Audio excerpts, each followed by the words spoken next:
안녕하세요. 내가 사는 주식이 미사일처럼 떡상하길 바라는 마음으로 미국 주식 사늘기 미사일TV입니다. 굉장한 상승 뒤에는 항상 하락이 있듯이 저번 주부터 지속적으로 미국 증시는 하락 중에 있습니다. 결론적으로 본다면 오늘 3대 지수는 모두 약보합으로 마무리되었는데요. 정말 나스닥은 변동성 하나만큼은 최고라고 말해야겠네요. 사람을 들었다 놨다 너무 잘합니다. 하루 종일 양과 음을 왔다 갔다 하면서 투자자들을 들었다 놨다 하네요. 요즘 같은 하락에 여러 가지 이유가 있겠지만 콕 집어 말하기는 좀 어려운데요. 조만간에 있을 잭슨홀 회의가 가장 큰 이유라고 생각합니다.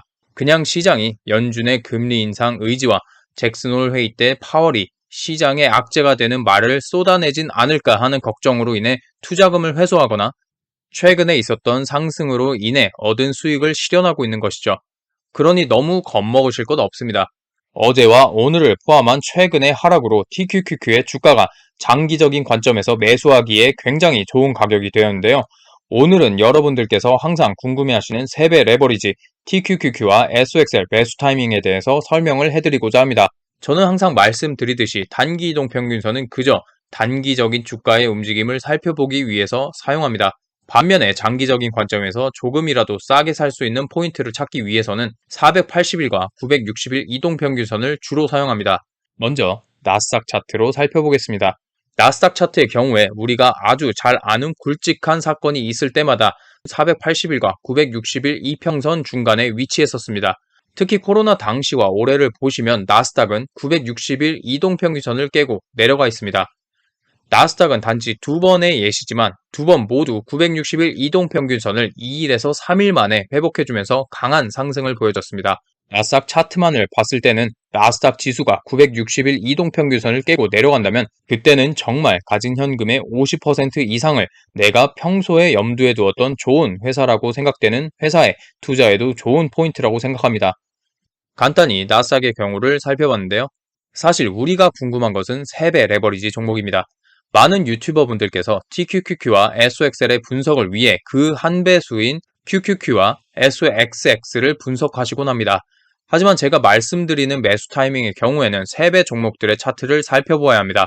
왜냐하면 매일매일 지수를 3배로 추정하기 때문에 이동평균선의 괴리감이 굉장히 크기 때문입니다. 그럼 먼저 TQQQ를 살펴보겠습니다. 가장 기본적인 포인트는 480일과 960일 이동평균선입니다. 2016년에는 이 두 이동평균선 사이에 3번이나 주가가 들어왔었습니다. 보시다시피 960일 이동평균선 밑으로 내려가지는 않았습니다. 이때도 굉장히 좋은 매수 포인트예요.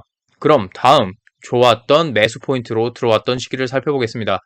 무역전쟁 당시와 코로나 때를 살펴보시면 어떤가요?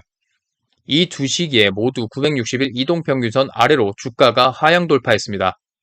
무역전쟁 당시에는 거의 바로 주가가 회복하기 시작했고 단기적으로는 130%가 넘는 수익을 가져다 줬습니다. 코로나 때는 약 한 달이 넘는 기간 동안 주가가 960일 이동평균선 밑에서 지속적으로 상승과 하락을 반복했습니다만 이때도 결국 회복하고 나서 단기적으로는 약 450%의 수익을 줬고 최고 91달러까지 주가가 상승을 해주었죠. 무역전쟁 때와 코로나 때 960일이 깨졌던 구간에서 TQQQ를 매수했다면 2021년 말에는 최대 약 12배의 수익을 얻을 수 있었습니다. 그럼 현재 TQQQ의 주가는 어디에 위치하고 있을까요? 제가 항상 주가에 신경 쓰지 않고 매수한다고 말씀드렸죠? 특히나 최근의 경우에는 더 그랬습니다. 왜냐하면 이 사각형 안에 있는 주가들 모두 960일 이동평균선 아래에 위치해 있습니다. 최근에 약 100% 가까이 상승을 했다고는 하지만 여전히 960일 이동평균선 바로 위에 위치해 있었죠. 하지만 또 일주일간 연속적인 하락을 하면서 다시 960일 이동평균선 밑으로 하향 돌파한 상태입니다. 나스닥과 TQQQ 모두 960일 이동평균선을 주가가 하향 돌파한 지 얼마 되지 않아 모두 회복하고 그 이후에 최대 2년간 상승하는 모습을 보면 지금은 놓치지 말아야 할 매수 타이밍입니다. SOXL의 모습을 간단하게 한번 살펴보도록 하겠습니다. SOXL도 TQQQ와 마찬가지로 960일 이평선을 깰 때마다 얼마 되지 않아 회복하고 지속적으로 상승해왔습니다. 사실상 둘이 거의 같은 모습으로 움직인다고 해도 과언이 아니죠. 하지만 올해의 경우 SOXL은 TQQQ에 비해서 더 많이 하락했고 그로 인해 최근 큰 폭의 상승에도 불구하고 여전히 960일 이평선 아래에 주가가 위치해 있습니다. 최근 2달에서 3달간은 TQQQ와 SOXL은 매수하기에 최적의 자리였습니다. 아무리 저점 대비 100%가 올랐다고 한들 지금은 미래의 상승에 있을 주가에 비하면 아무것도 아닙니다. 현재 TQQQ는 고점 대비 약 70%가 빠져있죠. 제가 아까 보여드렸던 무역전쟁 당시 매수 포인트에서 주식을 사셨다면 여전히 4배가 넘는 수익을 내고 있습니다. 그러니 단기적으로 주가가 많이 올랐다고 아니면 주가가 더 떨어질 거라고 너무 예측하다가 기회를 놓치지 마시기 바랍니다.